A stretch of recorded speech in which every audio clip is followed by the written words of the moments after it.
Hey, welcome back. I'm Erica Bell. I am a home organizer. And if you like real life examples, behind the scenes, getting into the nitty gritty, vlog style videos, this is for you. I'm going to take you into a project that I completed recently for two little girls. It's their bedrooms, their bathrooms, and their closets.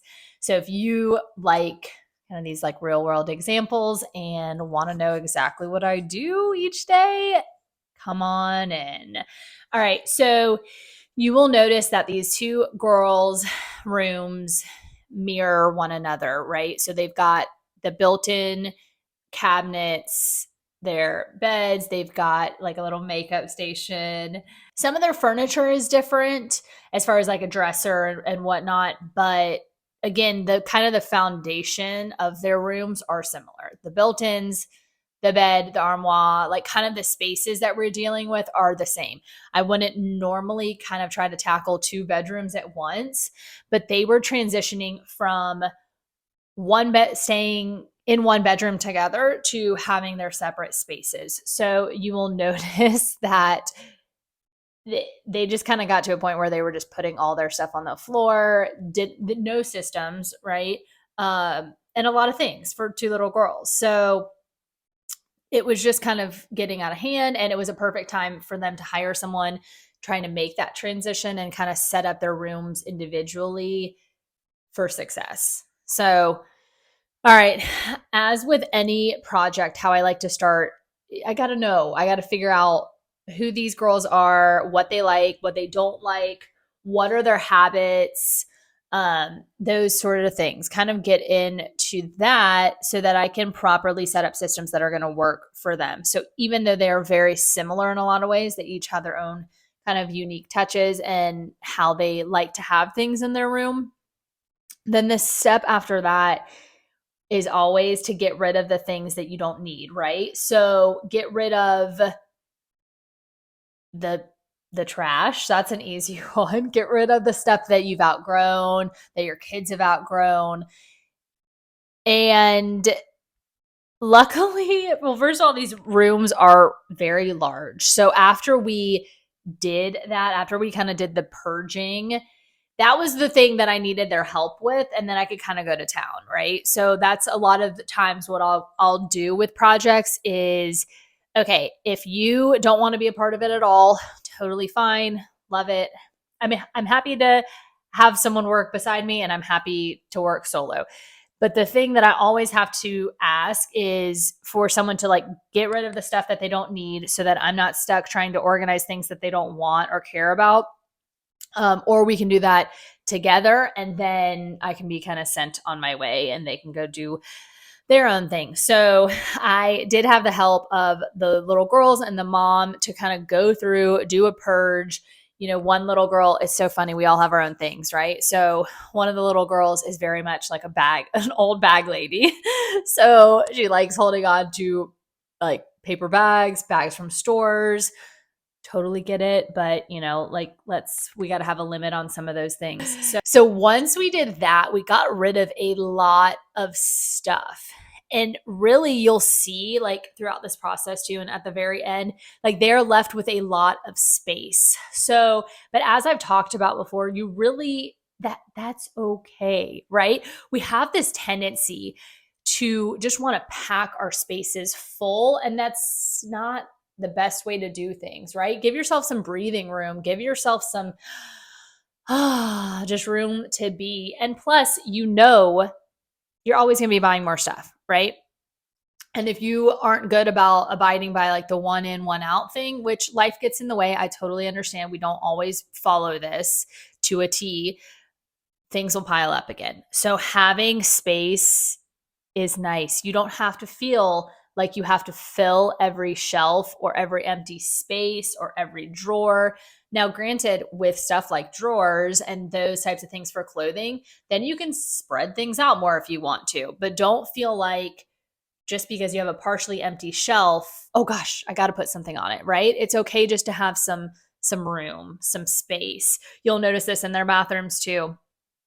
I suggested, because they have these great built-ins and they've got this great space. So in their bathrooms, I suggested that they put their specific like washcloths and towels and such on part of it.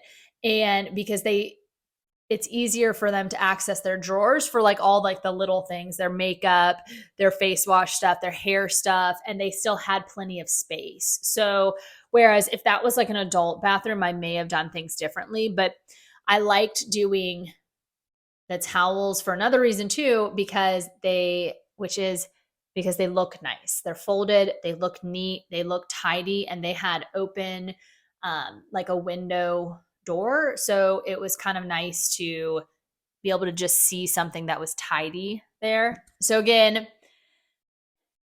got rid of the things that we don't need. And then and this project was over a handful of days. So just for some timelines, just to preface that, don't think that I could do this just in a couple hours. Like it was a big project, right? So sorry, and if you see me keep looking down, it's because I'm referencing the photos that I'm showing you guys so I can accurately kind of talk about this. So once I kind of had a better feeling too for what the girls wanted to be doing in their rooms. So one of them is kind of more so playing, the other one is doing like arts and crafts stuff. We decided to devote a good portion of like the desk to one of the girls so that she could do those arts and crafts types of things in her room. The other girl, we ended up putting, of course, her arts and crafts and kind of school supply type of stuff on her desk, but we know that she's not using it as much to like sit down and do things as her sister is. So her room was more so like, let's have this comfy cushion for where she could maybe read or play with her stuffies, that sort of thing. They do have little suitcases in their closets, so I put those up. Again, some of this stuff, like just being really mindful when you're working with, little kids, what can they access? What can't they access? What should they be able to access? What shouldn't they need to access type of things? And keeping those things in mind while you're doing it, you don't, as a parent, you don't want to be running in and out of your kids' rooms needing to help them if it's stuff that you want them to be able to access, right? I do always suggest, though, and you will see in their closets as well, I suggest this for any age.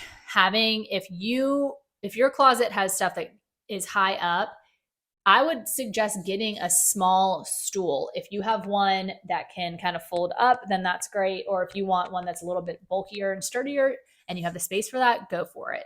If you have the space to hang it, anything like that. But it really makes a big difference because what I find is that, and I have said this before, but if things are difficult to get to, we're not going to use them. And again, if we don't use them, why do we need them? But in our brains, if we have to go out and get a step, we're probably not going to get it, right? Just make it easy on yourself. Use all the storage in your closet. Please use that vertical space. I love using vertical space because otherwise it's so wasted. But then give yourself an easy way to access it. I don't know if you have kids, but if you do, that would be, well, even if you don't, for you, it's so funny because some of these tips can just be it doesn't matter. It doesn't matter your age. It doesn't matter like what you're going through. They still are relevant. Some low hanging fruit and easy wins. Get rid of the trash in your room. Get rid of the things that you don't need. This is a big project. Like I said, do not start if you have gone from not being organized to trying to get organized. Do not start by saying, I'm going to complete your bedroom, closet, and bathroom. Please do not attempt that on your own, right? That is too much to do. It is a lot. Okay. I do this for a living. It's different. If you want to enlist my help, happy to help you with it, but don't overwhelm yourself like that and set yourself up for failure by trying to do too much at once. So start with your closet. Maybe just start with your shirts, but the thing that you can do is go throughout those spaces and say, don't need this, don't need this, don't need this. Like with a kid's room or maybe like with your room, if you have a lot of that trash, getting it out of there, you will be shocked by how much you're left, how much can go and how much space you've created just from that. From there, you kind of want to make a plan of how you want things, what things are working and what things aren't working, and how you want it to feel in your room, how you flow through your room. All of these things you need to take in mind when you're trying to make the perfect space for yourself or for your kid or for anywhere in your home, right? So, digging in a little bit deeper on their closets, I used the stuff that's easy for them to fold and the stuff that they were already folding. I went with that system. Let's not make new systems and butt against what they already kind of naturally do. So the stuff that was folded, of course, is stuff like, underwear and bras and, workout shorts and tights, those types of things. The things that they hung, 2-piece sets, dresses, that type of stuff. And I always kind of like to go from a short sleeve to a long sleeve. That's just how I do things. And they didn't have a real system in their closet. So we went with that. I also put like jackets up higher, that type of thing, because they don't access those as much. So think about that too. How do you like to find your things in your closet? How do you like to get dressed in the morning? All of those things will play a role into how you want to set it up. And again, I'm always here. If you have specific questions, please ask me, let me know. I am happy, happy, happy, and honored to be able to help you. And then as with with other areas as well, like things in the bathroom, I've set them up how made sense to me. They didn't have a lot of systems going on in there. So I kind of did what I think would make sense if I was a little girl, but they'll have to live with it and then kind of see. Then from there, they can switch things around. So nothing is set in stone. That's a beautiful thing about organization. But the thing that also kind of holds people up is they are scared to make a decision because they don't want it to be the wrong decision. But sometimes you just have to set things up, you'll live with it, and then it's easier to rearrange things, right? So once you have things purged and organized by like things, similar categories, then you can go through and say, you know what? No, my brushes don't really work in this top drawer. I like to do my everything with my teeth before I do my hair. So let's rearrange these drawers. Silly examples, but that's just how it goes, right? Or you may have your shirts folded and decide, you know what, actually, I think it's easier for me to just hang them. So I'm going to hang them. But at least, again, then you already have things grouped by like things, and it's easier just to do a little switcherooski.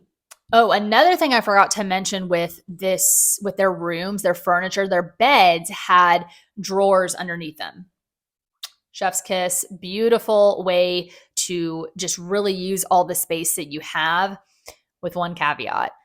Their end tables were so close that sometimes the drawer closest to that end table was hard to get in and out of. But what we did was put things that they don't access all that often, things that like they took to Disney World, like their ears, or like dress up stuff that they were only going to use like for Halloween. We put them in there. They don't need it, but maybe once or twice a year. Perfect way to still utilize that space, but not be fighting and getting like a headache every time you want to access it. So I love multi-purpose furniture. It is great. And again, what's funny though is that these rooms are so big, they have these great built-ins, they have a lot of space. But it's wonderful because then even though they're not using all the space right now, which is good, we don't need to, they will be able to grow into these rooms, grow into the furniture, grow into the spaces as they grow in age. Like they will be able to adapt. The rooms will be able to adapt with them. So that is something that I always like to keep in mind for clients with kids is if you are going to make an investment in furniture pieces for your children, sometimes it is nice to think about things that can grow with them, that can evolve with them. As much as I never thought I'd be like this, but right now I am like forcing myself not to buy my son a race car bed. Like that is not practical, right? He may outgrow cars and his obsession with anything, things that go in the next year. And then I've got this bed, what am I going to do with it? Right. So getting those things that just make sense as you grow. If you aren't interested in continuing to shop for new things, if you are the person that likes to get new furniture every couple of years, you do you. And as with any other type of organizing project, there's no such thing as perfection. You can constantly be changing and tweaking things in a room with a project, and you just have to kind of let it be. As But again, you get as particular as you want in your own projects. This is kind of how far we took this one. They were super thrilled. But again, if you want things to be color coded and that's how you like things, if you want every hanger to match and that's how you like things, there's no right or wrong. There's no too much, too little. It's all up to you. I'm thrilled with how these projects turned out just because they were so thrilled with them as well. And they've got these nice, just welcoming spaces now, these cozy, comfortable, relaxed spaces. And I'm so thrilled for them and to see how it goes throughout the years. All right, if you have specific questions about this project or your project, please let me know in the comments. I also have plenty of other videos that kind of walk through these steps, kind of like I just told you, but in a little more detail. I'll link them below. If you are looking to redo your kitchen, I have a little course that you can take. It's a little handout that gives you the exact steps you need to take to complete that project. So enjoy that. I will link that below as well. Make sure you share and subscribe. Talk to you guys soon.